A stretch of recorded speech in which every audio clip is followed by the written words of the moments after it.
অন্যের অর্থবিত্ত আর ক্ষমতায় কখনো নিজেকে ক্ষমতাবান ভাবা যাবে না। এটা ঠিকই হবে না। নিজের যেটুকু আছে সেটুকুতেই আমার অহংকার। আমি গরিব হলে দারিদ্রতাই আমার অহংকার, কারণ আমি নিজে পরিশ্রম করি।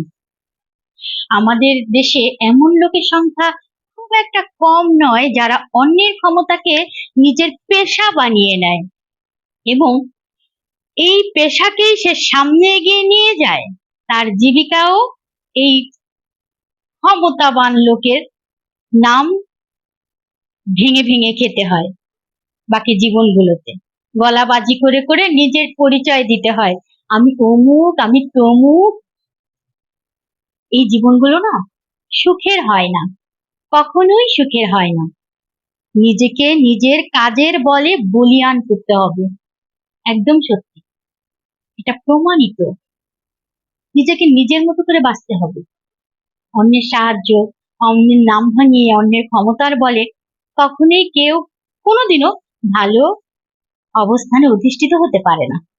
এটা আমার কথা না, এটা ভেবে দেখবেন, অনেক গোড়া থেকেই এমন হয়ে এসেছে। আপনাকে যোগ্যবান হতে হবে। যদি সুযোগ হয়, সুবিধা হয়, তবে কেউ আপনার হাতটা ধরে তুলতে পারে, কিন্তু কেউ আপনাকে একটা জায়গা থেকে তুলে এনে একটা জায়গায় বসিয়ে দিতে পারে না, কখনোই না। নিজেরটুকু নিজেকেই করতে হবে। নিজের ক্ষমতায় বেঁচে থাকার সার্থকতা ব্যাপক, আর অন্যের ক্ষমতায় আমার তো মনে হয় 1 ঘন্টাও বেঁচে থাকা অনুচিত হবে। আমার ভালো লাগবে না যে আমি কোনো লবিং এ কিংবা কোনো সুপারিশে কিংবা কারো ছত্রছায়ায় নিজেকে বড় করেছি, কারো ছত্রছায়ায় আমি নিজেকে ক্ষমতাবান ভাবছি। আমি কিন্তু কাউকে হিংস করার জন্য কিংবা কাউকে কষ্ট দেওয়ার জন্য বলছি না। আমি এই জন্যই বলছি যে জীবনটা আসলে কোথায় সুন্দর। একান্ত নিজস্ব, একান্ত নিজস্ব জীবন নিজের মতো করে কাটিয়ে মরে যাওয়া অনেক শান্তি। একটা রিক্সাওয়ালা যখন মরে যাবে তখন সবাই কি বলবে, ইস লোকটা সারা জীবন কষ্ট করেছে, আল্লাহ তুমি তার সব গুনাহ মাফ করে দিন। আর এই রকমের ক্ষমতাবান লোকগুলো যখন মারা যাবে তখন বলবে, কোথায় গেল তোমার এত ক্ষমতা। আরেকটা কথা, প্রলোভন দেখানো, বিশেষ করে মেয়েদেরকে। আসলে সেই সব মেয়েই আছে আলাদা যারা প্রলোভনে প্রলোভিত হয়। সব জায়গায় ভুল জায়গায় নক করলে কাজ হবে না, ওটা আপনার ব্যর্থতা।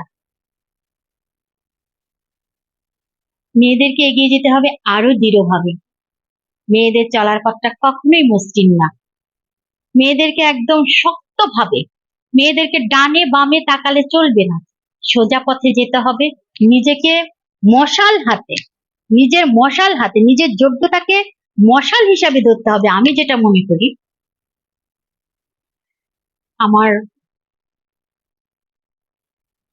ভেতর থেকে যেটা মনে হয়েছিল, যে আসলে আমাদের চারিপাশে এমন ঘটনাগুলোই ঘটছে যে অনেক ক্ষমতাবান লোকের তো ক্ষমতা আছেই, এবং তাদের ক্ষমতায় উপশাখা, শাখা, প্রশাখা, মানে কি বলবো, শিরা উপশিরায় ছড়িয়ে থাকে একটা এলাকা, ছড়িয়ে থাকে একটা সমাজ। এটা হয়েই যাচ্ছে। আচ্ছা, যাই হোক, আমার যেটুকু মনে হয়েছে আমি সেটুকুই বলেছি। আমি কাউকে জ্ঞান দিচ্ছি না, আমার মনে হলো তাই আলোচনা। ভালো থাকবেন সবাই, আল্লাহ হাফেজ।